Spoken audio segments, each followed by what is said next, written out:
kayong nasa Naya, pag may tanim pa dyan, lahat kayo, I do not care even if your chief of office or your CO there knows or has nothing to do with it. Istasyon ganon rin. Kung ang chief of police, hindi niya kontrolado ang police niya at may police dyan naglalaro, out sila lahat. And I will accommodate you sa Mindanao.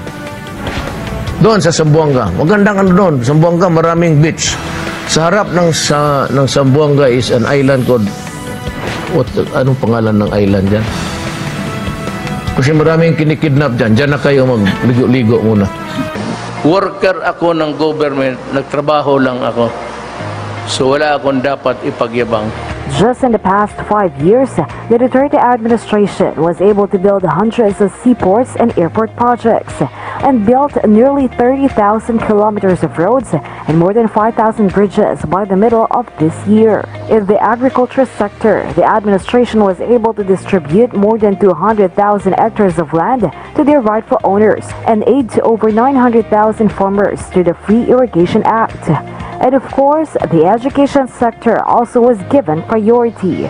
Under the Duterte administration, 1.62 million students received free tuition and more than 150,000 classrooms constructed all over the country.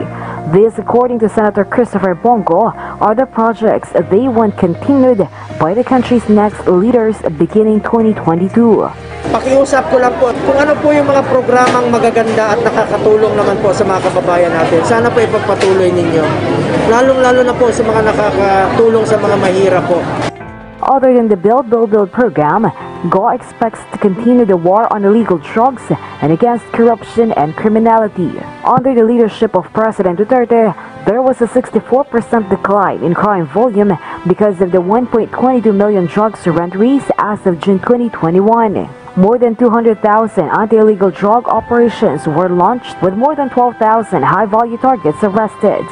As of now, there are 144 malasakit centers serving more than 200 million Filipinos nationwide. I want the people is to just look around. Ito, ang ganito.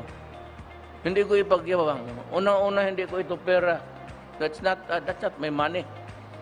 All I would just say is that we built and that's all.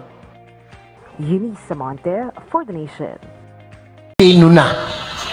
Basta matino ang nagpapatupad. Iyan po ang nagustuhan ko sa Duterte administration.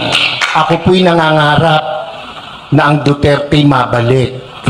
Pansinin nyo, noong panahon niya na nakaupo, mga politiko'y takot na gumawa ng mali. Pati pulis, pati sundalo,